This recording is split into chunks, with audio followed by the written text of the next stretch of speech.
What's up, Campus Live fans, and welcome back to the Attorney Stephen Hamilton Countdown to Kickoff Sports Show on Campus live here at beautiful Embassy Suites in Lubbock, Texas. Of course, our live show here today is powered by the Attorney Stephen Hamilton Law Group, as well as our sponsors with First Roof Masters of Lubbock.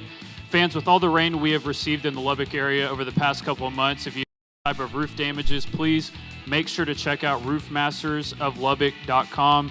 And also a very special thanks to JSI Services, Paint Doctor, Lone Star Golf Cars, and the Exceptional Community Hospital here in Lubbock, as well as, of course, thanking Embassy Suites for welcoming us back for another year and being the host of our Countdown to Kickoff series on Campus Live. And fans, if you want to come out today and join us, listen to us talk about some Texas Tech football, we got $1 canned Chiltons. It's happy hour.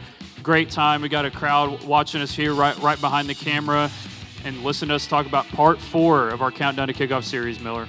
I know, I'm excited. You know, we're about a couple weeks out from school starting. You know, Lubbock's starting to get a little more life into it, which means we're getting closer and closer to football season. So I'm so excited for this, and I know you are too.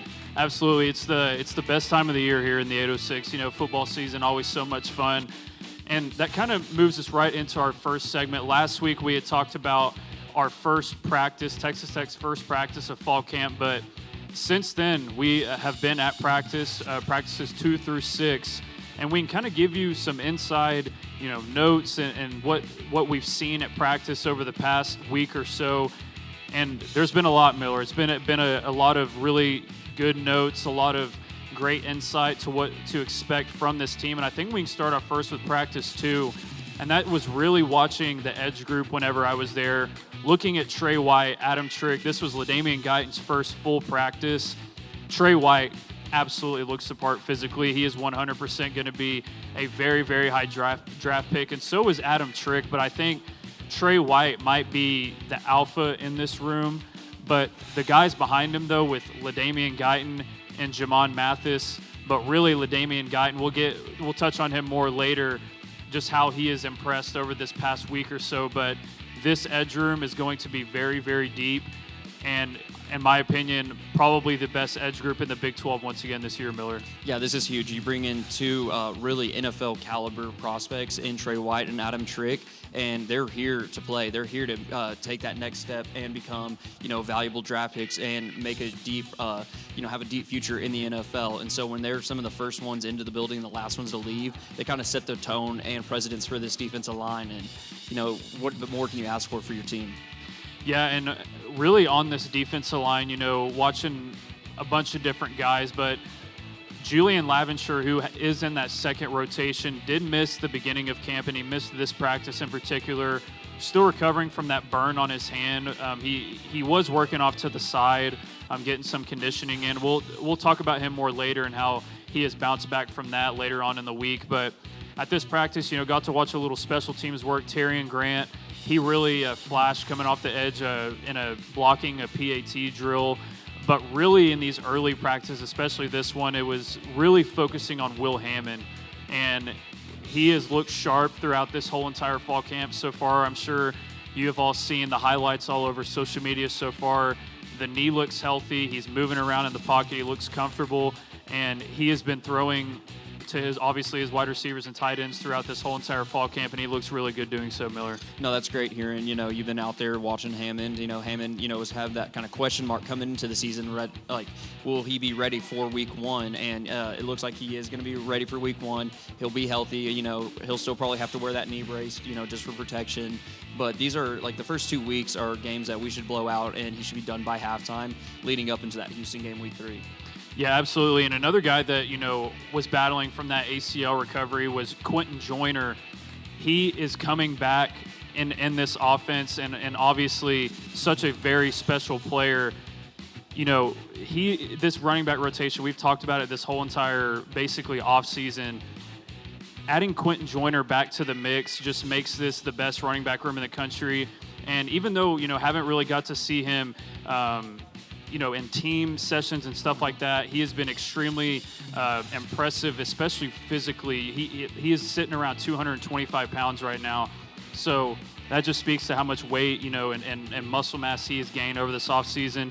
he's just coming back right into, like we've talked about so much, the best running back room in the country. Yeah, he's kind of like hit the ground running, no pun intended with Right. that being the running back. But when you have that 1-2 punch with him and Cam Dickey, and then you have this like scat back roll with Jacoby Williams, he really has this chance to take the next step and kind of be the sole leader. It was loss for us to lose him, but was that really such a big loss with Cam Dickey, kind of like bringing forth to the light. Same with Jacoby Williams. So it's going to be really interesting to see how they handle each other, how they bounce off, how they're going to be rotated, how all these different packages are going to be set up for each of these running backs' talents, So I also want to touch on Jacoby Williams, maybe getting more reps in the special team. Like we've seen him, I forgot what team it was, but he had that kick return last season. Yeah, I think it was Oklahoma State. It was Oklahoma State, yeah. Like this is a great running back room, not only for that they are true running backs, but for what they can bring to your offense and what they can help, kind of take that load off of Will Hammond and allow us to explode offensively. Yeah, absolutely. And, moving on to the third practice, we got to watch. We did notice, a couple guys that were out of the practice. A defensive lineman, and Aiden Johnson, he did miss that practice, but also did see Mateen Ibaragba. He was out of that practice. There was no boot or sling or anything like that. Come to find out later on in the week, it's just he's dealing with a knee bruise and a knee that he had surgically actually repaired from last season. So it was just a precautionary term. He's a fifth-year senior, has a lot of miles under his belt. So that's the only reason why Mateen had been held out. But in this practice, too, it was good to see also some special teams work. Got to see Stone Harrington kick some field goals. Some of the other kickers as well, like Jacob Hand and Ian Hershey. Stone Harrington, from the range, they were kicking at about 40 yards, went 3 for 3 in that session, was very good to see.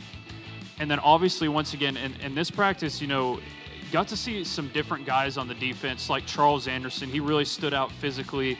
Another guy in that edge room, he stands at around 6'6", 280 pounds. He looks like an NFL-ready guy already. Once again, just speaks to the depth, which is kind of the theme of what Coach McGuire has talked about this whole entire offseason, is just how much depth is across this whole entire roster, Miller. Like we've talked about, bringing in White, Trick, that just betters everyone around them. Right. They see this, this is the level that they can get to, and so they're going to push themselves physically, mentally, emotionally, keeping their head during practice, and it just really builds like a culture around them when you bring in these elite level players. Absolutely. And speaking on that depth, the recruiting classes that we've had, especially this past year, was the greatest in the history of Texas Tech football. One of those freshmen I wanted to talk about on the offensive side of the ball, that is Matt Moose Ludwig, the tight end. You go watch him at practice. He completely looks the part already as a true freshman. He's 18 years old, and he's standing around 6'4", 240 pounds. He is a massive player already, and he physically, when he's running routes and he's catching the ball, blocking off the edge, he is going to play as a freshman, which is crazy to say when you already have Terrence Carter Jr. and Jet Carpenter ahead of them in that room. But as a freshman, Moose is going to get some minutes on the field, and he has been extremely impressive. And I think him and LaDamian Guyton, if you're going to pick out two freshmen on this team, those are two guys that are 100% going to get real minutes throughout this whole entire year, Miller. I mean, Moose, he's coming into the tight end room learning under the best tight end in the country. As a true freshman, he's only 18 years old. He's still a kid. He has all this, knowledge ahead of him, and so he's going to be able to take these next steps, grow into this player. Really, like we've talked about before, Tech has some of the best facilities in the entire nation, and that's allowed our players to not only recover quicker, but to become themselves and their true potential a lot faster than, say, other teams in the Big 12 and especially around the country. Yeah, and kind of in these later practices too, just kind of trying to get a look of this whole entire team. Obviously the stars stand out like Bryce Pollock, Terrence Carter, Ben Roberts, but some guys that are going to be major contributors on this team that, don't get enough love, I feel like. One in particular is wide receiver Kenny Johnson. You're really high on him, Miller. When you go watch him at practice, he is the most vocal player out there on both sides of the ball. He is constantly talking. He's constantly hyping up his teammates, especially in his wide receiver room. And I noticed that at practice, really, whenever they were doing individual drills, of how much intent he has with his guys in his room. I mean, he is that senior in that room with Coy Eakin. Kenny Johnson, and you go listen to the press conferences that you've heard from Terrence Carter, from Coach McGuire, he is making 3 or 4 huge plays in the team periods every single day. So I think Kenny is really, really primed for a huge year on the opposite side of Micah. And that's not even talking about how good of a returner he is. He actually has made a couple very, very high preseason lists, including a couple All-American lists and award watch lists, because of how dynamic he is as a returner as well, Miller. Yeah, that's probably honestly my favorite part of his game is he could be this guy that, helps us out on special teams. We're not asking him to take it to the house every time, right. But if he can just set up the offense on like manageable field positions, this would be great for us. He's going to have that kind of 1-2 punch in the return game with Jacoby Williams. But this was a guy, like you said, I've been really high on. And my favorite part of this game is his agility. He has one of the quickest releases, I would say, in the nation. And, just because he is a new face to our wide receiver room and to like the entire Tech program doesn't mean that he is a new face to college football. He was on some all ACC lists last year with the Pittsburgh Panthers. And he's a guy that has gone out there and proven it on Saturdays and shown that he has true potential to get it done on Sundays. Yeah, and I think, what was really fun to watch at practice, too, besides, seeing guys like Kenny, show their leadership, it was yesterday. They put the full pads on for the first time of fall camp, started doing some one-on-one rushing drills and with obviously pass blocking in between. It was awesome to watch. And Austin Romaine, the new Mike linebacker for this squad, Coach McGuire has talked about, too, how good of a rusher he is also with being at that linebacker position. He was dominant yesterday, and I don't even think he lost one rep all day long, which was crazy to see, especially because he's from, he's not an edge rusher. He's a Mike backer, and to see him in that drill, dominant, it did not matter who was in front of him. It was crazy to watch, honestly. It was about 5 reps, and he won every single one of them and would have had a sack no matter who was guarding him. But also, too, some other guys who were impressive. I thought Jordan Church at that right guard position, he had a few really impressive reps where, he seems kind of like one of those nastier offensive linemen where he really finishes blocks, maybe through the whistle a little bit, but that's kind of what you need. Texas Tech didn't really have one of those guys last year. You add him into this room, and he was doing that yesterday. He stonewalled basically everyone I saw as well. But I think the most impressive part of yesterday, besides them two, was seeing Jacoby Williams be the best run blocker in pass protection yesterday.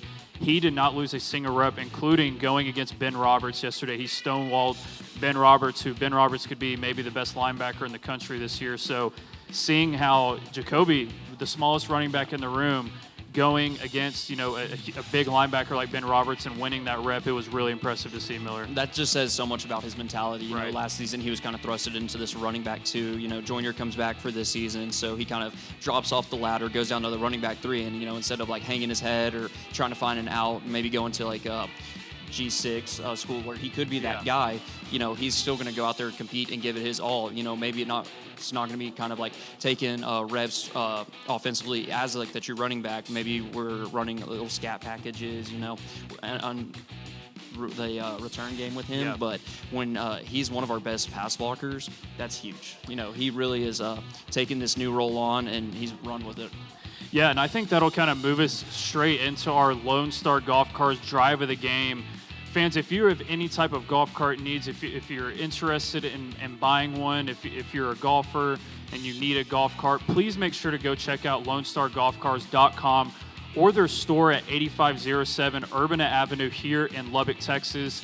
Once again, please make sure to go check out Lone Star Golf Cars. And for our drive of the game, I wanted to kind of do our most impressive players, I guess, on both sides of the ball, at least that, what we've seen throughout camp. And just speaking of Jacoby Williams, because of what he is able to do as that Swiss Army knife, literally kind of anything, he has been my most impressive player on offense. And then on the defensive side, just based off of what I saw, in that drill yesterday, in that edge rushing drill, and what I've seen from him in coverage, just on social media and how he's been playing, I'm going to go with Austin Romaine on the defense, Miller. No, both great picks. These are, like I said, we've already talked about Williams kind of like taking on this new role, and, Romaine coming in, and we're really not asking him to fill the shoes of Jacob Rodriguez.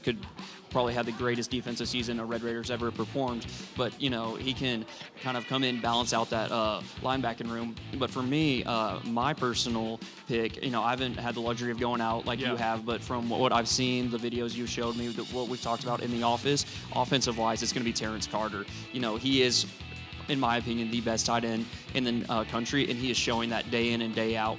He is leading these guys. He is setting the tone for the offense, and he is making plays. And, he's having fun while doing it. Some of the stories you've told me, getting out there and just having the time of his life playing ball. And then for defense, I'm going to pick LaDainian Guyton. He is coming in 17 years old. He's a kid. He should still be in high school. And you got the chance to, go into the press conference with Joey, and Joey had nothing but great things to say about him. This defensive team, who is arguably one of the best defenses in the country, has taken them under their wing, made him feel at home, because he is still a kid. He should be 100%. In high school. This is a guy that, really has a super high ceiling for the future to come. And, as Red Raiders, you should be lucky to see this kid grow and develop into what could potentially become a first-round draft pick in years. Absolutely. He has the potential to be maybe even like a first pick in the draft. That's how high his ceiling is. Mm-hmm. And the fact that he is on your roster, you get to have him at least for 3 years is crazy to see. It's just completely different than what you would have seen from Texas Tech just a couple years ago. But that'll kind of move us also into our injury report segment. Fans, it's time for this week's injury report presented by the Exceptional Community Hospital. And before we hop into the injury report, we just want to take a moment to recognize the Exceptional Community Hospital as a proud sponsor of Campus Live. And be sure to visit their 24/7 state-of-the-art hospital and ER located at 6401 Spur 327 in Lubbock. They accept all insurances and have short ER wait times. And once again, the Exceptional Community Hospital is proud to support this week's injury report on Campus Live. Quickly, we kind of talked about him earlier, but it's really about Mateen Ibarogba. He has missed the last 2 practices, but from Joey, what it sounded like, it was just a bone bruise. He actually had mentioned snaps and how many thousands of snaps, a lot of these guys have taken throughout their career.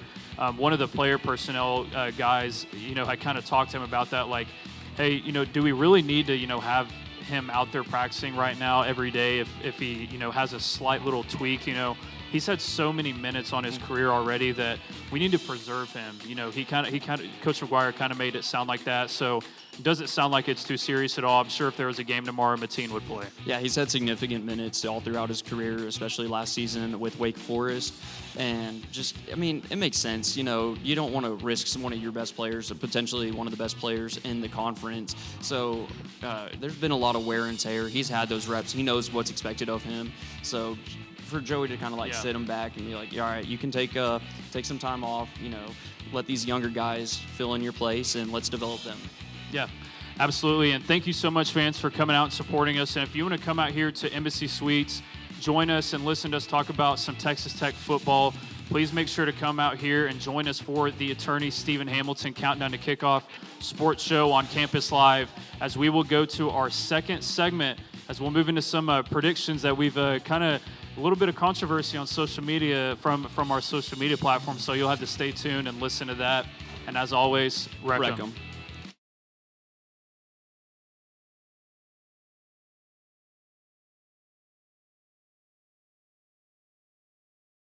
At Exceptional Community Hospital, we're committed to providing compassionate care and exceptional services.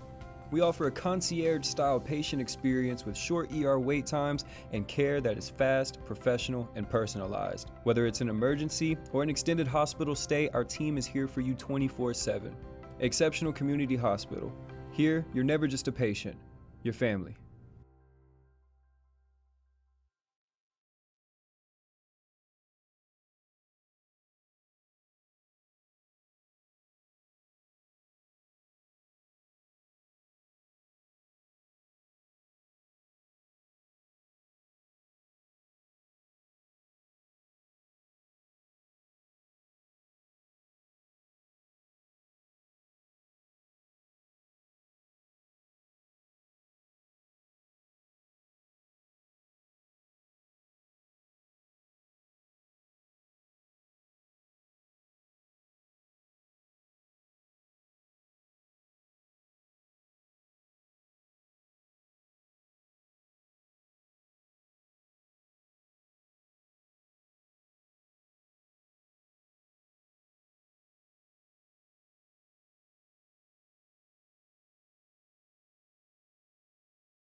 What's up, Campus Live fans, and welcome back to the Attorney Stephen Hamilton Countdown to Kickoff Sports Show on Campus live here at beautiful Embassy Suites in Lubbock, Texas. Of course, our live show here today is powered by the Attorney Stephen Hamilton Law Group, as well as our sponsors with Roof Masters of Lubbock. Fans, with all the rain and storms we have received here in the Lubbock area over the past couple of months, if you have any type of roof damages, please make sure to check out roofmastersoflubbock.com. And also a very special thanks to JSI Services, Paint Doctor, Lone Star Golf Cars, and the Exceptional Community Hospital here in Lubbock, as well as, of course, thanking Embassy Suites for welcoming us back for another year of our Countdown to Kickoff Sports Show on Campus Live. And fans, if you want to come out, join us for the remaining 3 parts of our show. There's $1 canned Chiltons. It's happy hour. We're having a great time out here at Embassy Suites. And listen to us talk about some Texas Tech football and some college football as we gear up. We are getting very, very close to the season. It's about two and a half weeks away from week 0. So this thing's really gearing up. And for our part 2 of our segment, we released our Big 12 preseason quarterback rankings for this season, and it's stirred up quite the controversy on social media, especially from the Utah fans, because we did have Devin Dampier at number 5. But I guess should we go from the bottom up? We can, yeah. I mean, would it be a Campus Live ranking without some controversy, without them coming for our heads in the comments? I think that's what we do best, or our worst in some people's opinions, is our rankings. But I agree. I think we should start from 16 to 1. Yeah, I think with Kansas, they lose Jalen Daniels. Lance Leipold, I think, is a good coach, but they didn't really replace him, and Jalen Daniels has been there for 6 years almost. He was a tremendous player for them, and I think Kansas, I think they're probably going to struggle quite a bit this year. They lost a lot. They didn't really add that much in the portal. Did build a brand new stadium that's going to be pretty sick, but I think Kansas definitely is last on this list. I don't think there's really much of an argument there. 15 as well, Rocco Becht, he leaves Iowa State, goes to Penn State with Coach Campbell. They have Jalen Rayner there at that spot. Once again, I think those are pretty easy picks at 16 and 15 Miller. I guess, with 14 is where, maybe you could have some conversation, but Michael Hawkins, when he played at OU, he was not very good at all. And I do like Rich Rodriguez. I think he's a great coach. I think he will turn things around up there at West Virginia. But, in this year for him, having Michael Hawkins as his quarterback, I don't think he's anything special. He's more of kind of an athlete at quarterback. He's more of a runner. I think this 16 through 14 list is pretty spot on, Miller. Yeah, there's really no debate. I don't think I saw anyone in our comments kind of debating that. Going back to Kansas, this is going to probably, when you think of Kansas football, this is probably a team that's going to, really hit the mark. They're going to, like you said, they have the new stadium, so at least they're going to look good while losing. But moving on to Iowa State, you lose Rocco Becht. Nothing more there. And, like you said, Michael Hawkins, he's just an athlete. You get the most athletic person on the team, put him behind center, and see what can happen. Yeah, and as we kind of move up from 13, we have Cincinnati right here with J.C. French the fourth. Of course, we all know what happened with Cincinnati's old quarterback and Brennan Sorsby. Obviously came here to Texas Tech. We know that whole entire saga. But having him at 13 with J.C. French, I think when you lose a first round, he was going to be a first-round pick with Brennan Sorsby. You lose a guy like that and have to replace him. I do think J.C. French is a decent quarterback. I think the guys that are 14 through 16 are kind of in their own tier down there. I think when you hit 13 and up, you start to get into the more talented quarterbacks. But I think we have him honestly penciled in the right spot. 13 to 10. That's kind of like, you can kind of play around with those, but that's kind of like where I kind of made the mark of 13 through 10. Talking with Cincinnati, they have no offensive support. No. Their best skill group. We'll go into it when we talk about the Cincinnati game with the Red Raiders, but they don't have really anything going for them offensively. So that's kind of why we had him lower on the list. 100%. And this is where you did see some comments talking about Alonzo Barnett. Didn't really see any for Julian Lewis, which honestly I was kind of surprised. We had him pretty low for the athlete he is and for the situation he's in with Colorado. But someone did say Alonzo Barnett, because he did make the playoffs with James Madison last year. He is a good quarterback. I think UCF, with him at the helm, he is going to have a pretty good year. Jaden Craig, you could have made an argument for him to be higher. DJ Lagway comes in after a terrible year at Florida. Obviously, comes into Baylor. We'll see how that goes. At 8 with Arizona State, with Cutter Boley, he is technically in a quarterback battle there. But I think, if you think big picture with the weapons he has, if he ends up being the starting quarterback, probably, besides maybe Barnett or Craig, they'll probably be in the same area numbers-wise. He's going to put up big numbers with Marion Miller and Reed Harris. Boley, a lot of comments were talking about how he's not the starter yet. When you look at that quarterback battle, he is probably gonna win that. Yes. He should at least. He showed great moments last year at Kentucky. You think back to the Texas game where they had Texas on the ropes. Ultimately couldn't seal the deal. But this is a quarterback that he's really athletic. He was just kind of thrusted into a, kind of rough Kentucky Wildcat offense. And now coming into the Big 12, it might suit him a little more. He does have a bunch of weapons, better weapons around him. So that's why we had him in the top half of our quarterback rankings. Yeah, and Arizona State, they paid him a lot of money to come transfer there. I can promise you they're not going to have him on the bench when you pay him over $1 million to come be your quarterback there. I think this is, when you hit this 7 through 1 part of this list, I think this is very much the locked-in top 7 of the quarterbacks in this. If you want to make an argument for a guy to be maybe a little bit higher, I think you have a fair argument. But at 7, with Avery Johnson, phenomenal athlete. I think, passing-wise, though, he has a lot to improve on in his game. You can definitely see that in the way that Kansas State runs their offense. They do obviously, hire Colin Klein. Chris Kleinman retires.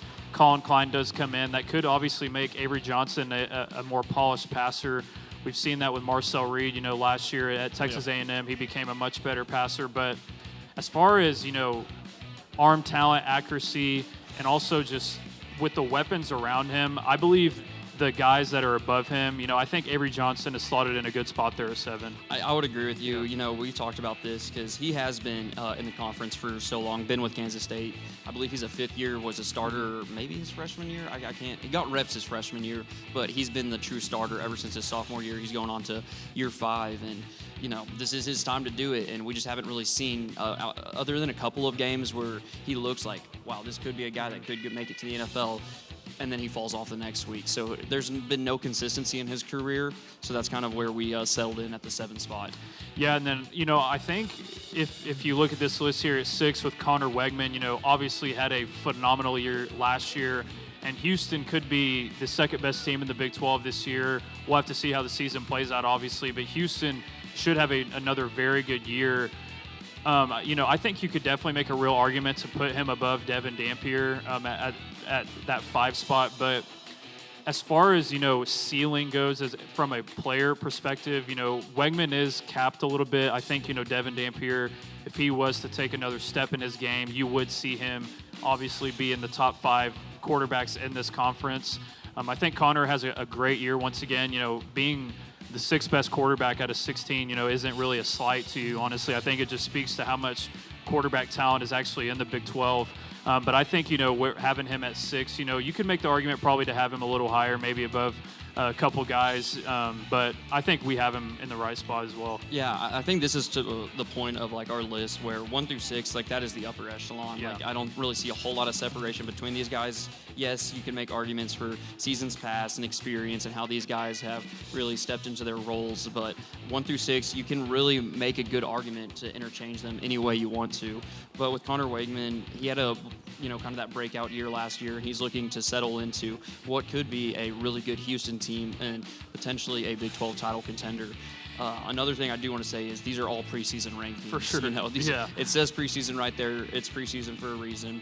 We could be revisiting this list by the end of the season and be like, man, Connor, he was the clear number 1 in the Big 12 for this season. But once again, it's all preseason and it's our opinion. So take that with a grain of salt. Yeah, and I think, you can tie this into team success too, besides, obviously the individual talent. And I think, when you look at some of these guys in the top tier, obviously we spoke about Devin Dampier. I think, Utah, they do have a really easy schedule this year. So, we did say that they would be maybe the most overrated team in the Big 12 this year, but because of how easy their schedule is, they could 100% have 9 wins on their schedule because of how easy and manageable it is. So Dampier, I think, obviously new offensive coordinator there. They have a new head coach, but a lot of continuity in that program. Morgan Scaley's been there for so many years as the defensive coordinator. I think Devin's going to have a great year. But Bear Bachmeier, right there at 4. This is where the controversy started. Holy war hate right there. If you really look, though, at the arm talent, wise, when you're comparing the 3 guys above him, I think Drew Messemaker is a more talented passer. I think Will Hammond is a more talented passer. And, of course, Noah Fafita as well. I think Bear, he's a tremendous athlete. He's kind of like a bulldozer back there at the quarterback position. But if you're, truly speaking on arm talent, accuracy, polish as a passer, Bear Bachmeier, in my opinion at least, is not as talented as those guys above him. I do think BYU is going to be that team that meets Texas Tech in the Big 12 championship, but I think Messemaker, Hammond, and Fafita are all better than him. I would agree. We made the list together, and that's kind of what we settled on. I think with the whole 5-4 Dampier versus Bachmeier, I think Bachmeier has a higher ceiling. Last season he really sprung onto the scene with BYU. He has a lot more raw talent. He's not as defined as Dampier, but for our preseason rankings, we have Bachmeier up there, and I would agree with your comments saying that he doesn't quite have the arm talent as Messemaker or Hammond or Fafita. But moving on to number 3, Drew Messemaker, new face, completely new team really with Oklahoma State. You saw he almost led the Mean Green to a playoffs. That is huge because I mean, unheard of. We're from the DFW area, and if you would have told us a couple years back that we're going to be watching North Texas play in a playoff game, we would have thought you were crazy or something. But it just shows the level and talent this kid has, and you've seen him. A lot of these preseason polls have him as I believe he was the newcomer, the Big 12 newcomer of the year. I could be mistaken. But you could also see him finishing as, maybe that number 1 quarterback in the Big 12. 3 through 1, there's a lot of argument both ways. I just think with our opinion over Will Hammond, we get to see a lot more than y'all do, being behind the scenes and watching him and, kind of following him since he was recruited to Tech. I think what he has over Drew Messemaker is his running ability. Yes, he is coming off an ACL injury, but whenever he is fully healthy, you can see him really kind of spread that offense and get the ball going.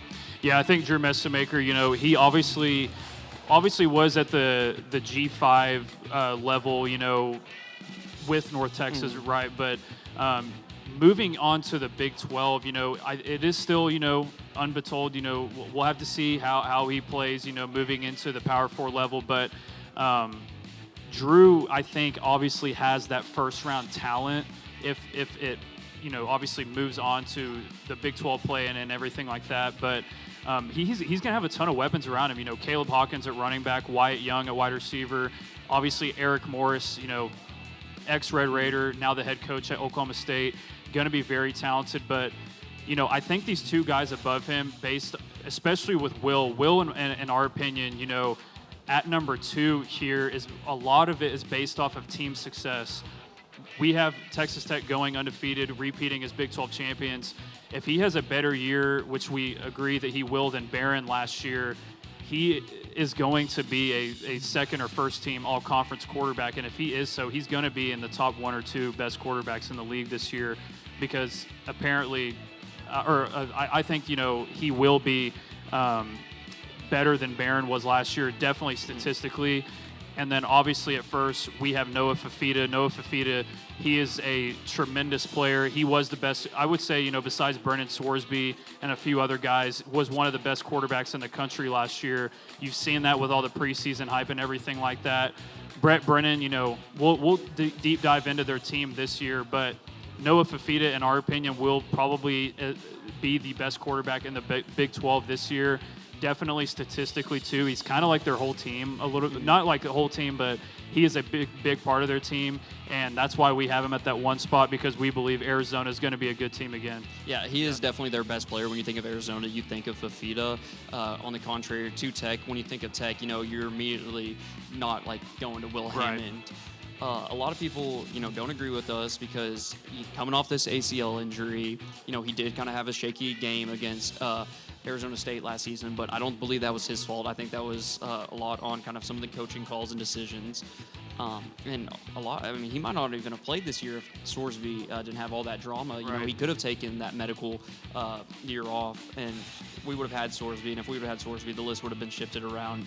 There would have been clear number one. But, with the way that Hammond's been recovering and the way that he's kind of been pushing himself and the others around him, I think 2 is a very fair spot for him. Obviously, we know a little bit more, than, say, maybe a TCU snob or a Houston snob. Right. Because we are Red Raiders, so we're going to follow our team a lot more closely. And you've been having the pleasure to go out to practices and see him move in person. And from what you've told me, I think this is a fair spot for Hammond, and he is going to surprise a lot of people. We have projected him having a better year than Baron Morton, who was drafted and is now a New England Patriot. So I think there's a lot to expect from Will Hammond. He was a 4-star recruit coming out. He had offers from other major schools such as Tennessee, Oklahoma State, Houston. Just keep your eye out for Hammond. He is going to, if there's any doubts in Tech's, kind of like surrounding Tech, it is that quarterback position. But what we believe is we'll be taken care of, we'll be fine, and Hammond will eventually lead us to the Big 12 championship game and hopefully a deep run to the playoffs. 100%. And, that'll kind of wrap up our preseason Big 12 quarterback rankings. I know, if you're watching, obviously, if you agree with some of the people online, hey, maybe it was a controversial list, having Will Hammond that high, or maybe, having Devin Dampier at number 5 or whatever you disagree with. But, hey, if you don't agree with this, that's your opinion. You can obviously always comment on our social media. Comment, engage with us. Yeah. So thank you so much, fans, for coming out and supporting us. If you want to come join us for the second half of our show out here at Embassy Suites for the attorney Stephen Hamilton Countdown to Kickoff Sports Show, please do. It's a great time. It's happy hour. We got $1 canned Chiltons. And if you're watching us online, stay tuned for part 3 as we're going to be breaking down our top 25 that we released on our social media platform this week as well. And as always, wreck 'em.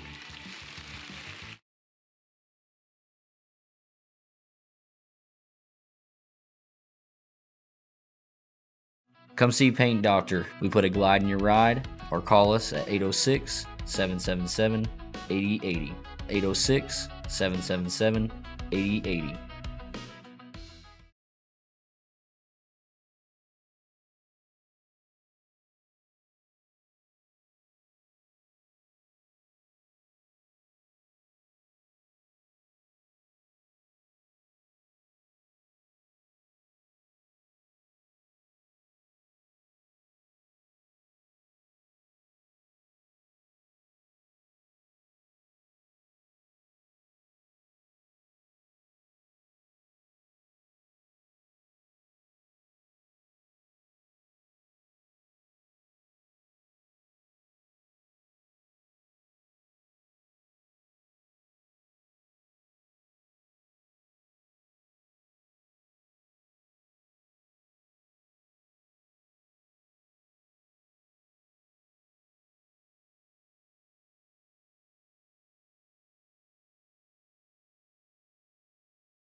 What's up, Campus Live fans, and welcome back to the Attorney Stephen Hamilton Countdown to Kickoff Sports Show on Campus Live here at beautiful Embassy Suites in Lubbock, Texas. And of course, our live show here today is powered by the Attorney Stephen Hamilton Law Group, as well as our sponsors with Roof Masters of Lubbock. Fans, with all the rain we have received here in the Lubbock area over the past couple of months, if you have any type of roof damages that you need to get repaired, please check out Roof Masters of Lubbock. And also a very special thanks to JSI Services, Paint Doctor, Lone Star Golf Cars, and the Exceptional Community Hospital, as well as thanking Embassy Suites for welcoming us back for another year of our Countdown to Kickoff series on Campus Live. And fans, if you want to come join us for the remaining 2 segments of our show, there's $1 canned Chiltons. It's happy hour. We're having a great time out here at Embassy Suites. Please come join us as we talk all things Texas Tech and college football as the season is approaching very, very quickly over the next couple of weeks. Miller, we've had 2 great segments to start off this show. Now, kind of another controversial, rankings that we had put out. The top 25, I think this one, there was a lot less chatter, I would say, in the comments, but definitely still some angry people, especially with who we had at the top couple of spots. I guess we can, kind of how we did with the quarterbacks, we can kind of start at the bottom, go from the top. So I guess, we can kind of work 25 through 21 right here. We had just talked about it with Noah Fafita. We do have Arizona at that 25 spot. We believe that Arizona, based off this list, would probably end up as like the 4th best team in the Big 12 this year. Probably be sitting around 8-4, 9-3 record. That is obviously enough to get you, in that top 25. And we believe, Brett Brennan, he has a great quarterback, a pretty decent team around him. We believe Arizona is sitting there at that top 25 spot at number 25. I think that's deserving. We kind of went back and forth. We had a bunch of different options for that 25 spot, but it really came down to, really Noah Fafita and having that experience as your quarterback kind of in the leader team. Going back real quick, I think the reason why we didn't have as much controversy is because I think this is the correct 25. There might be some controversy in the way we ordered them, and now, after looking at it and reviewing it, I could see us moving some teams around. Yeah. But I think we do have the correct top 25. If you don't think so, you're wrong. But but going on to Arizona with Noah Fafita, I think that's fair to give them to 25. Any higher, that's not deserving. Yeah, and these next couple of teams, we have SMU at 24. Kevin Jennings obviously returns. Rhett Lashley, they've had some very good recruiting classes because obviously here in the NIL world of today, SMU, they are able to capitalize on that. And SMU should have a decent team this year in the ACC. We believe, there are going to be a couple teams maybe better than them this year, but to start off the season, I think it's pretty hard to argue, with the talent that they have, returning their quarterback and head coach as well. They are, definitely one of the best 25 teams in the country, talent-wise, at least. Yeah, their schedule really favors them and everything. Kind of like the same reason we took Arizona at 25 with Fafita. Jennings, although we think he's kind of overrated, and we both agreed that SMU is our overrated ACC team, this is still a team with a lot of talent and a manageable schedule to get the job done in the ACC. Yeah, and moving on to number 23, obviously Matt Campbell moves on from Iowa State to Penn State, brings a lot of those guys over. I think we have Penn State here at 23 because of the respect for Matt Campbell and Rocco Becht. They lost basically their whole entire recruiting class except for 3 guys. Yeah. James Franklin took all of them to Virginia Tech, and I think, Virginia Tech probably could have made this list as well, but, I think with Penn State having the better quarterback, with Rocco Becht, Matt Campbell, we have so much respect for him over the years in the Big 12. He's gonna get the job done at Penn State with the resources that he has. We believe, Penn State could have a decent year in the Big Ten this year. I think they could be sitting around 8-4, 9-3, and that's why we have them ranked at number 23, Miller. Yeah, Campbell takes all of his best guys from Iowa State to Penn State, so we have to show him that respect. You mentioned it. It was a really good point Friday on the podcast. If Campbell could get it done at Iowa State, he should have no issue at Penn State. Bigger school, more of a blue blood than Iowa State. So that's kind of, we had to give them the respect. We could have honestly put them higher now looking at it, but I think 23 is a fine spot for them, just to show them the respect. And, who knows, maybe by the end of it, they could be creeping closer to the top 10, even definitely a top 15 team if they go on and finish maybe 8-4, 9-3 in a really difficult Big Ten. Yeah, because, they don't even have to play Ohio State this year, which is kind of hard to believe. Yeah. Penn State and Ohio State seem like, that's always a great match to watch every year. But moving on to 22, we have the Missouri Tigers. I think Missouri, with their schedule, they might be a sneaky team here in the SEC. Have one of the best running backs, maybe the best running back in the country with Ahmad Hardy. Mm-hmm. Also getting in Ole Miss transfer Austin Simmons. I think people forget Austin Simmons beat out Trinidad Chambliss for that starting quarterback job last year before he got hurt. And he had Ole Miss, the offense was looking great. Obviously Trinidad is an amazing player, and he came in and led them to almost the national championship. But Austin Simmons is a very talented player. They have one of the best left tackles in the country with Caden Green. They have a good defense. I think Missouri, with their schedule as well, they could very easily find themselves at 5-0 heading into that Ole Miss matchup. It is on the road in Oxford, but I think, if they start off 5-0, they obviously easily could. You could see them creep around that top 15 range and then, probably finish at that 9-3 range, where they seem to always finish. But, Drinkwitz is a good coach. They have a good quarterback, a very, very good running back, and a good offensive line. I think Missouri might be a team that, people may be sleeping on a little bit this year. I would agree with you on that. When you think SEC schools, you're going to think Alabama, Georgia, Texas, OU. Mizzou is going to kind of creep up on a bunch of these teams. And they have the potential, like you said, maybe 5-0 heading into Oxford. There could be a college game day there.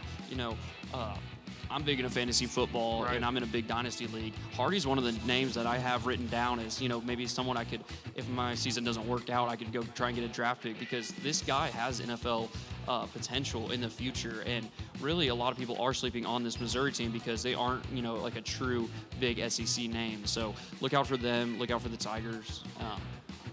Yeah, I think, they definitely could be a sneaky team. And then obviously at 21, not much, I guess, insight on Iowa, but Ferentz always has a good team. They always are around this range every year. They always have one of the best defenses in the country, always have a very good running game.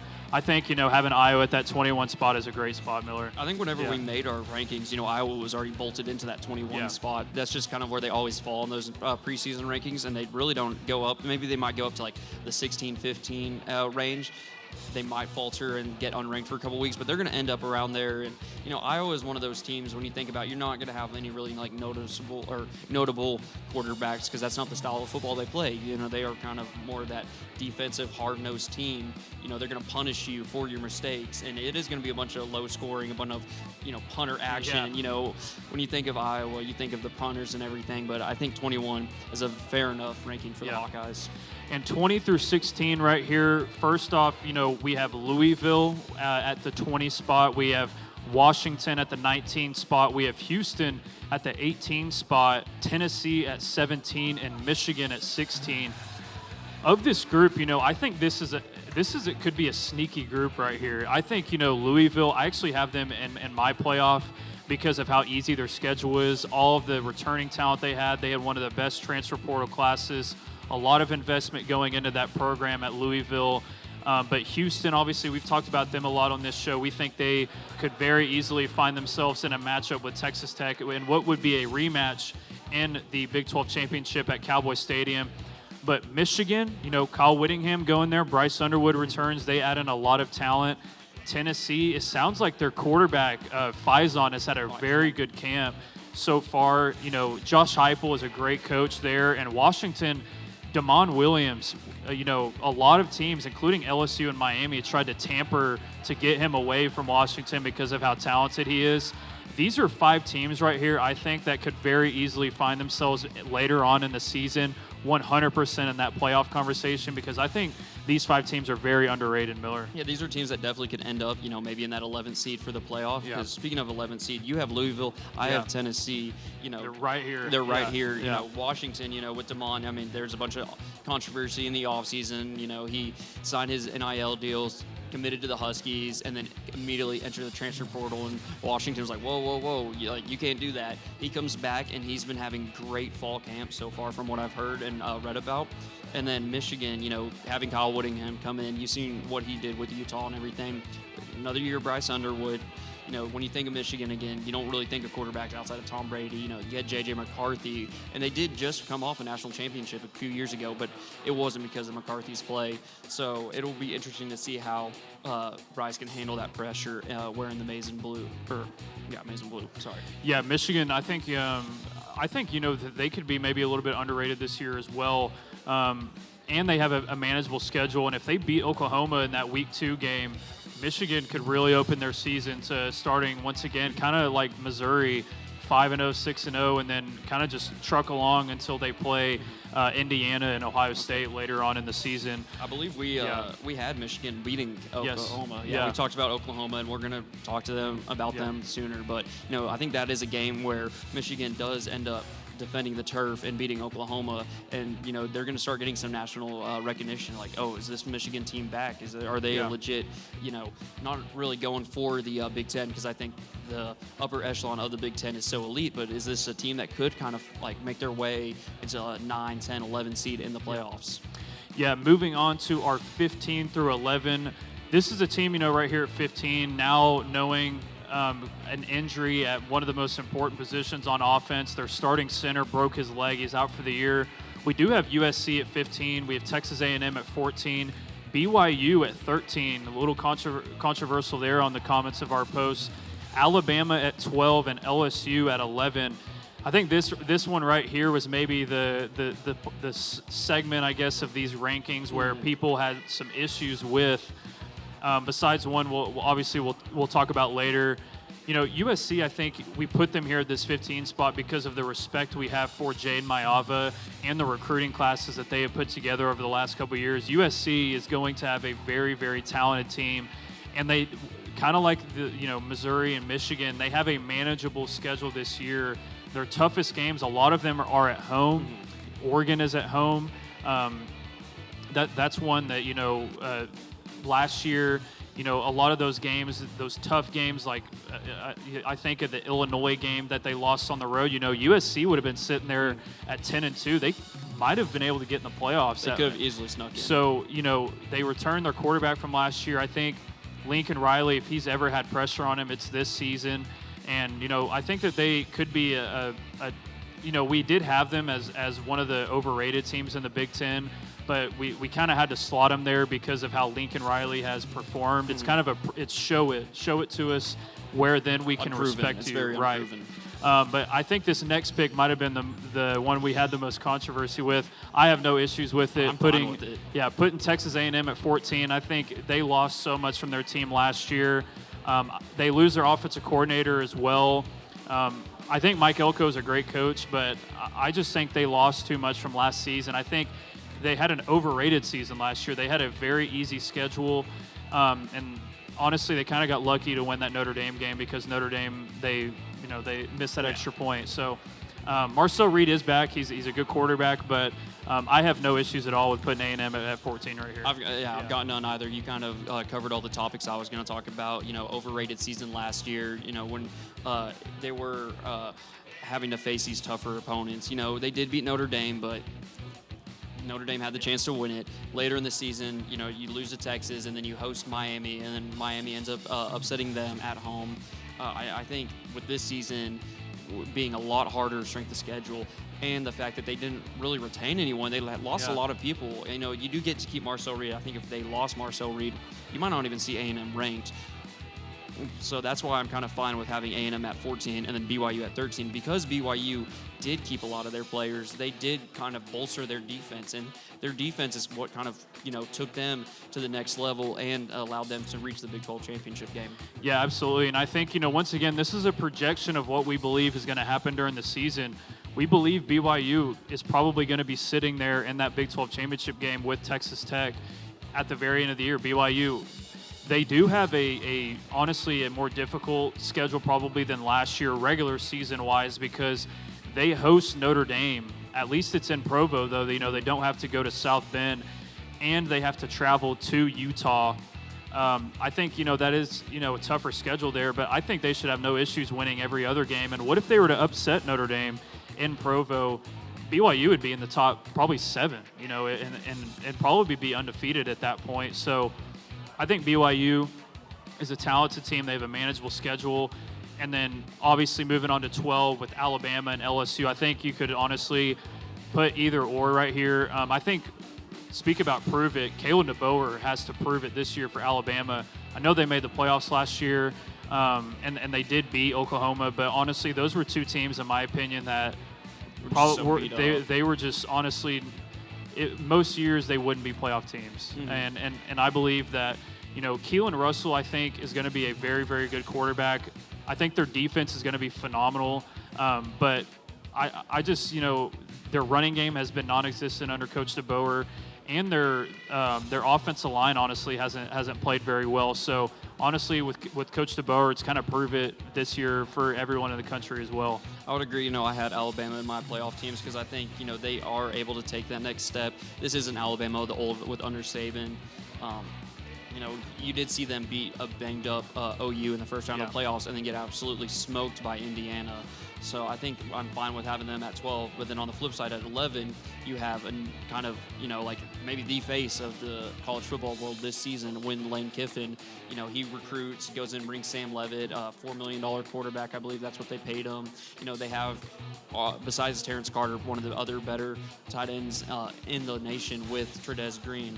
There's a lot here for LSU, and they have a lot to prove. I think Lane Kiffin is one of the best coaches in college football, and there's a lot of eyes on them. Mm-hmm. Can they perform? Can they make the playoffs in his first season? Because you kind of with all the controversy and everything, he leaves Ole Miss high and dry. They had to figure it out in the playoffs, which, for what it was worth, they kind of did figure it out, but there's going to be a lot of eyes on LSU and how the Tigers can handle the pressure of this season. Yeah, and I have LSU in my playoff. I think, Lane Kiffin, they have so much talent that they brought in from Ole Miss, the transfer portal, recruiting, bringing Jordan Seaton from Colorado, one of the best offensive tackles in the country. At the running back position, they're always loaded at LSU. Wide receiver room is going to be loaded. Obviously, you spoke about Trudez Green. Their defense, they bring in Princewell Unaminile, or however you say his last name, and their whole entire defense as a whole. I think Lane Kiffin is such a great coach. If they sit at the end of the season, they're sitting at 10-2, I think they will find themselves in the playoffs. But now in the top 10 through 6, we have Oklahoma at 10. Let's go 10 through 7, because I think 1 through 6. Okay, yeah. So we have Oklahoma at 10, Ole Miss at 9. We have Texas Tech, the Red Raiders, at number 8. And Indiana at number 7, the defending national champions. OU, at 10. I actually had them as my most overrated team in the SEC, but it's hard to argue with the returning defensive talent they have. I believe that they are going to miss the playoffs, but it's hard to argue against the talent, obviously, on the roster, on their defensive side. They could have the best defense in the country this year. I'm just not a big John Mateer believer, like some other people are around the country. Once again, though, they do have a top 10 talent-wise on the roster, and that's why you find them here at number 10. Yeah, we both agreed, this is not, in our playoff bracket, we didn't have OU making it. I think they kind of finished maybe 8-4, 9-3. We both agree Mateer's kind of overrated, but we're putting them at 10 because of their defense, because of how solid their defense is, and just on paper, they have one of the most talented rosters in the country. So out of, kind of respect and everything, we're putting OU at 10, but I don't expect them to finish there. Honestly, they'd probably finish at the end of the season maybe low 20s or even unranked. So that's kind of what led to our decision. But then number 9, you have Ole Miss, who was a playoff team, who is also kind of in this Lane Kiffin, fire with the media. They're still going to have a lot of eyes on them to see how they can perform without Lane Kiffin. And then you have Trinidad Chambliss, who does get that 5th-year injunction and is able to return. So there's a lot going on. But I would argue that, Ole Miss, maybe outside of Ohio State, Ole Miss probably has the best backfield combo in Trinidad Chambliss and Quan Lacey. Yeah, Ole Miss also in both of our playoffs, right? Yes. Trinidad Chambliss returns as maybe the best quarterback in the country. I have him winning the Heisman Trophy. And then once again, we were talking about running backs earlier. Quan Lacey, he could be the best running back in the country as well. very, very talented. They have Caleb Cunningham on the outside. They return Deuce Alexander and bring in 2 Syracuse wide receivers in the transfer portal. Very talented tight end with Caleb Odom as well. Their defense, I think their defense could take a step back this year, but obviously they still return quite a bit of talent. They have Centauran Perkins, who comes back in that linebacker room. He's a very good player. But I think Ole Miss, with the talent they have, especially on the offensive side, that's why you're going to see them eventually end up in the playoffs. But moving on to number 8, the Texas Tech Red Raiders, we believe they are going to repeat as Big 12 champions, going to go undefeated. And, why they're slotted at 8, we just the 7 teams above. I think you could argue about Indiana having Tech maybe above them, but, got to give respect to the repeating national champions with Indiana.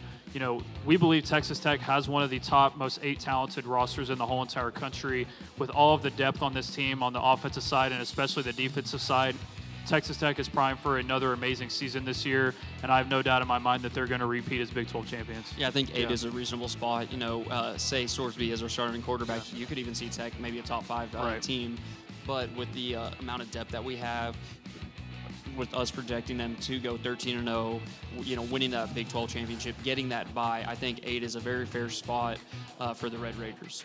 Yeah, and at number 7, we have Indiana as well. Adding in Josh Hoover from TCU, one of the top portal-ranked quarterbacks. They return a ton of talent as well. Charlie Becker on the outside at wide receiver.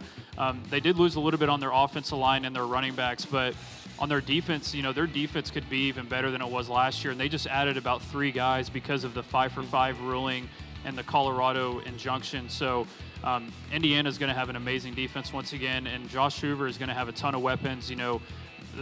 They were also add in one of the top wide receivers as well with Nick Marsh coming in from Michigan State too. So Indiana is going to have a very good team again, and once again they have a very manageable schedule.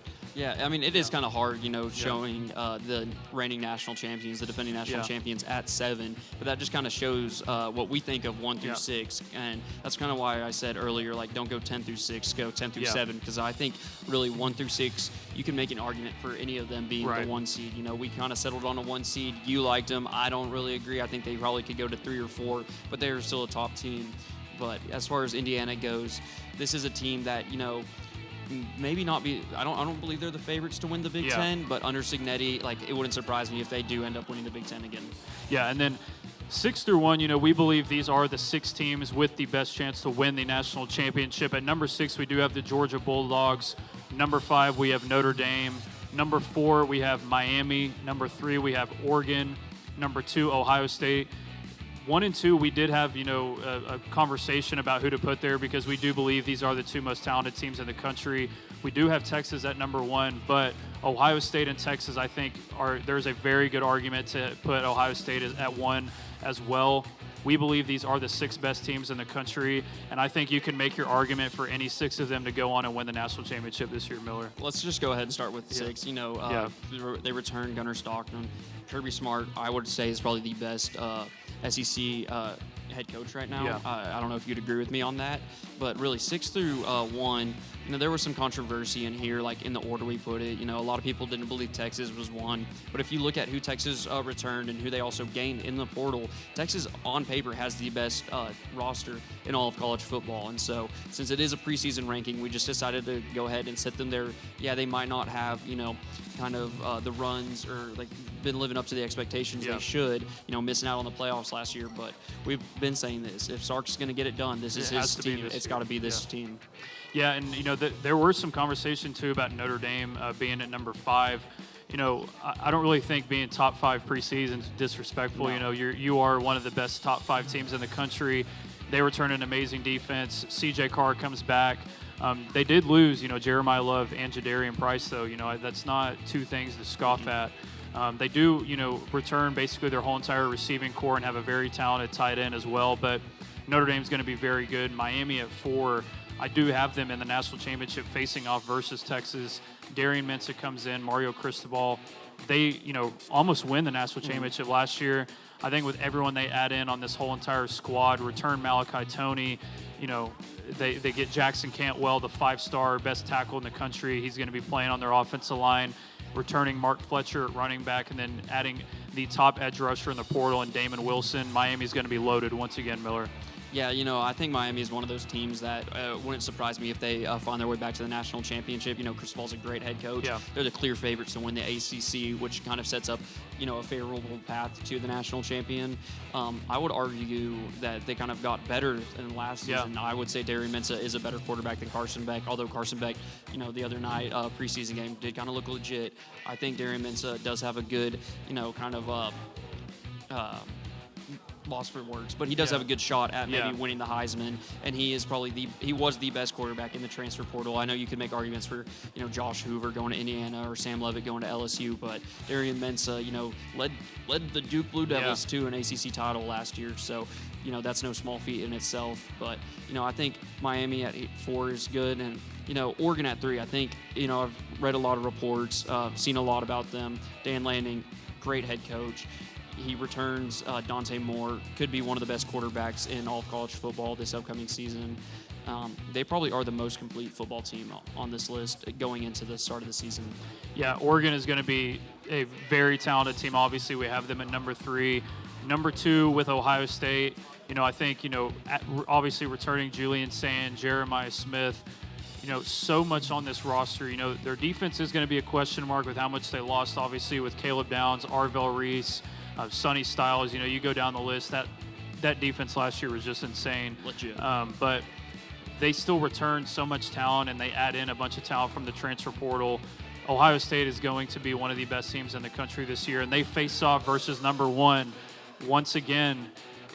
Early on in the season, we saw last year how great of a game that was. It was a defensive battle. I think this year could be a little bit more of an offensive battle when this game happens in Austin with our number 1 team on here with Texas. We do believe on paper they have the best roster in college football, and I think that they are the most talented team. It's just kind of a matter of, are they actually going to live up to their expectations, Miller? 1 and 2, we've been going back and forth. Obviously, you have Texas as your national championship. Yeah. I have Ohio State as my national champions. We've gone back and forth about that week 2 matchup. It'll be interesting. We probably should watch that together because sure. You've been picking Yeah. Texas. I've been on Ohio State. Like you said, though, this is going to probably be a more offensive battle because believe it or not, these two, honestly, pretty solid offensive last season got better this season with, some of the additions Texas has with Simmons and Hollywood Smothers, and, you really saw Arch Manning take that next step. It's not hard or it's not easy being, kind of maybe the face of college football and living up to one of the greatest football names as a Manning. And so for the media to kind of scrutinize him and, blame everything, put all this weight of these losses and these poor performances on this kid. And, he didn't kind of break. He got better as the season went on, and he's fired up for this next season. He does have potential to be maybe the first overall pick heading into the next season's draft. But I think this is probably the best 1 and 2. I would agree it is going to be Texas and Ohio State. Yep. Well, thank you so much, fans. Obviously, that was our top 25 heading into the season. And if you want to come join us for our last segment of our show, breaking down the next 2 games in Texas Tech's schedule, Week 7 and Week 8 versus Cincinnati and Arizona, please come join us out here at Embassy Suites for the attorney Stephen Hamilton Countdown to Kickoff Sports Show. And if you're watching us online, stay tuned for Part 4. And as always, wreck 'em.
What's up, Campus Live fans, and welcome back to our last segment here on the Attorney Stephen Hamilton Countdown to Kickoff Sports Show on Campus Live here at beautiful Embassy Suites here in Lubbock, Texas. And once again, our live show here today is powered by the Attorney Stephen Hamilton Law Group, as well as our sponsors with Roof Masters of Lubbock.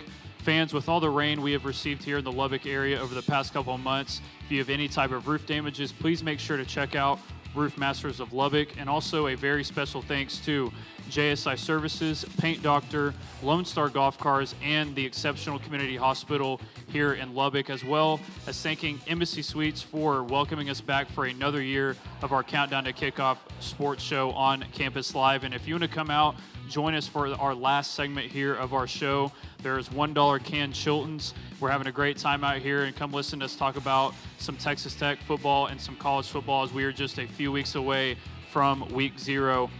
Miller, here in this last segment, we've been breaking down the schedule. We got week 7 and week 8.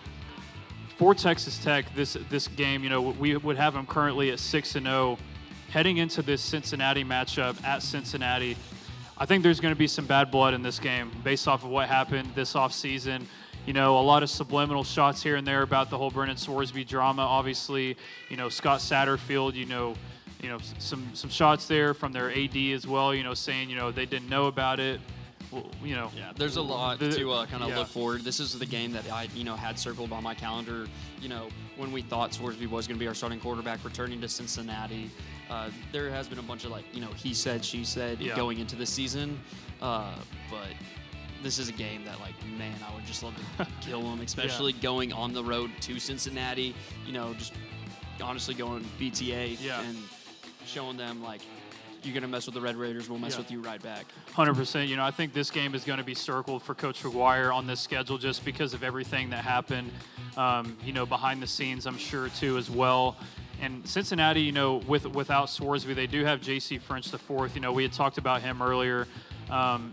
He comes in from Georgia Southern. He did, over the past 2 seasons, had thrown over for 6,000 yards combined, but had close to 20 interceptions over the past 2 seasons combined as well. So, the Cincinnati offense is always fast-paced. You'd seen that with Sorsby last year as well. They like to attack the defenses vertically. They did lose a lot of their wide receivers, though. They lose Cyrus Allen. He was their best receiver last year with 13 touchdowns. They did add in a few guys, including J.V. Gibson from Oklahoma, probably the most notable name. But this team, they are much less talented than they were last year. And they did add, Zion Johnson at the running back position. But even though as talented as he may be, the offense is going to have, I think, some concerns at the wide receiver position. The strength of this team is 100% their offensive line. They may have the best offensive line in the whole entire Big 12 and one of the best in the country because of their left tackle, Evan Tankstill, maybe the number 1 tackle going to be taken in the draft next year.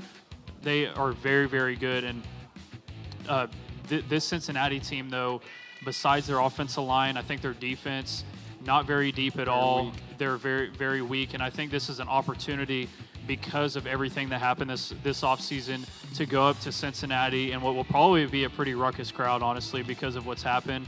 I think Texas Tech goes up there and they want to smash them, though. Yeah, I think anywhere we go this season, it's going to be a Rutgers crowd because of, we kind of are this villain. Joey said it earlier this week about how we are embracing this villain role. But if anyone should hate us the most, it should be Cincinnati, especially with all the Sorsby drama.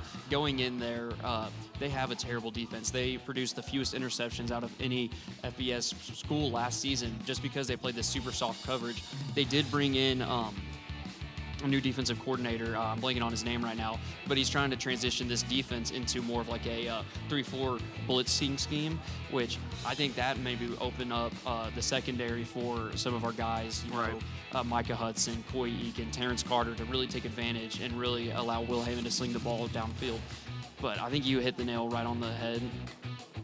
They don't have anything. This is a team, this is a Cincinnati team. I honestly would project them to finish last in the Big 12 behind a Kansas, a team that's also, in this real struggle bus right now. Cincinnati doesn't have a whole lot going for them besides the offensive line. I do think going out and getting French for, you know, your replacement. And Sorsby kind of worked. You know, he was 15-11 as a starter at Georgia Southern. He kind of has a similar, not really build, but style of play as Sorsby, just a little bit smaller. He is kind of a gunslinger, does like to look for that run-first option. But I think this is a game, you know, every Tech football player should have circled on the calendar and should be ready, you know, honestly, to kill them. It's kind of funny, you know, whenever we were at Big 12 Media Days, you know, we had actually asked Terrence Carter what his favorite, or the game he's looking forward to the most this year. He said, he looked up and he said Cincinnati with a smile. So I think, you know, this locker room, they've heard it all, they've seen it all. I think they go up there and, you know, if the defensive line and the defense dominates the offensive line versus Cincinnati, this game can get ugly quick. And, you know, I think we can go ahead and honestly give our score predictions. I got Texas Tech going up there and winning this game 49-10. I've got them 42-7, and the 7 is only because we're going to Cincinnati. And I think it's going to get so nasty so quick that they're going to have to start facing some of our third-string guys. That's where the 7 comes in. But, yeah, I agree. I think the offense is ready just to, you know, full pedal to the metal, show no mercy, show them why we are their big brother in this conference, and allow them to know not to mess with the Red Raiders ever again. Yeah, and, you know, this next game, moving on from the Cincinnati game, this could end up being maybe the best home game for Texas Tech this year besides the Houston game early on in the season, and it's versus the Arizona Wildcats on Halloween. It's a Saturday game on Halloween, October 31st. And, you know, you are facing a talented Arizona team. We've talked about them earlier. We have them in our preseason top 25. Noah Fafita, one of the best returning quarterbacks in the whole entire Big 12. We have him actually ranked at number 1, as we talked about earlier. Brett Brennan, you know, had this team at 9-4 last year, a much big improvement from his first season there when they only had 4 wins. They obviously returned Fafita, you know, in his career. He's such a decorated quarterback, obviously over 9,000 yards, 72 touchdowns. But really, I think, you know, this running game, they could potentially return Ismaili Mahdi because of this Colorado injunction. He was their leading rusher last year and a very good running back. If they return him, you know, this just improves this team as well. Their defense was really good last season, too. They did lose Takario Davis to the NFL draft and a few other guys. But this Arizona team, I think, you know, with the returning pieces they have, they're going to be a tough matchup for the Red Raiders. You know, we've talked about them here and there throughout the season and on the podcast and everything. You know, they did have like that breakout year going 9-4. You know, return Fafita, but I think what plays in our favor, especially coming into Lubbock, it's a Saturday game on Halloween. Fafita might be seeing ghosts out there. This is a Tech team that, you know, wants to defend the Galaxy. I'm sorry. They want to, you know, go out and show them why we're the best. And whenever you have such like a weak strength of schedule as such the Red Raiders do this year, these bigger conference games mean so much more in like playoff regards. So having Arizona come into your house, knowing that there's playoff implications on the line, you know, I don't know who Arizona has to play earlier to this, but this could be an undefeated matchup and a pretty high-ranked matchup heading into this Saturday. I really am looking forward to seeing how our defensive backs, you know, kind of try and contain these offensive weapons that Arizona has brought in. Yeah, and Arizona, you know, I think one thing that's going to be tough for them this year to try to replace, you know, they forced 31 turnovers last year, and only one of their top 7 returners for their top tacklers is coming back this year. You know, they did have a pretty good transfer portal class, but, you know, this Arizona team, when they come in here, I think this is where you're going to see Texas Tech attack them. I think Texas Tech takes advantage of their defense. You know, more than likely Arizona is going to take a step back in that regard. And as talented as Noah Fafita may be, I think Texas Tech, they do a little bit of ball control in this game. You know, they run the ball, keep the ball away from Noah Fafita, and kind of dominate Arizona's defense, leaning on them with what should be one of the best offensive lines in the Big 12 this year for Texas Tech. And I think Texas Tech, they win this game. I think could see it be close in the beginning, you know, of the first half. But like you said, it's Halloween. I'm sure it's going to be a night game, you know, going to be a crazy atmosphere. Going to be very, very tough for Arizona to come in here and have success for a full 4 quarters. Texas Tech, in my opinion, I think they win this game 34-17. You know, we talked about this kind of pre-show. I wouldn't be surprised if Tech ends up reaching like that 30-digit mark. But after all the projections and everything, I feel like there is going to be one game that Tech maybe, falters a bit. I have Tech winning this game 24-10, a lot closer, just a 2-score game. I think there is going to be one game where we do end up finishing, in the 20s. You fail to break that 30 mark. And out of all the games, this one kind of makes the most sense to me. Not saying that, it's going to be as close of a game. We could easily be up maybe 24-0 and then, kind of falter late. But this really is a game where I think we're going to rely a lot more on the defense to kind of set up our offense in these, positions. Yeah, and fans, that'll kind of move us into our last little segment here.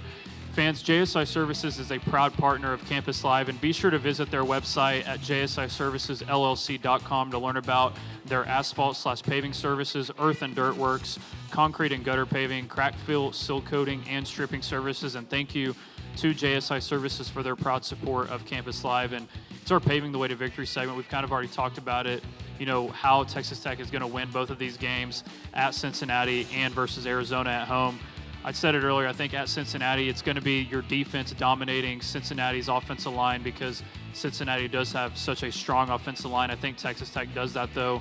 And obviously versus Arizona, I think on the defensive side, obviously containing Noah Fafita, but it's really going to be the ball control from Texas Tech and leaning on that run game and Will Hammond and ultimately defeating Arizona. I think those are great points. It is going to be a Week 7 matchup with the Bearcats, so there's probably going to be some injuries, some banged up, but this is probably the best offensive line in the Big 12 going against the best defensive line in the Big 12. This is going to be some elite level matchups. If you're just a football casual, you might not think it's going to be that good of a game, but for those real football diehards, like these are the games that you win and lose in the trenches. So it'll be good to see how our defensive line can handle, some upper echelon opponents and kind of prepare for the future of the playoffs and implications. And, with Arizona, we talked about it earlier in the rankings, their whole team, their whole identity is Fafita. So can our defense contain him and allow our offense to take care of business on the other side of the ball?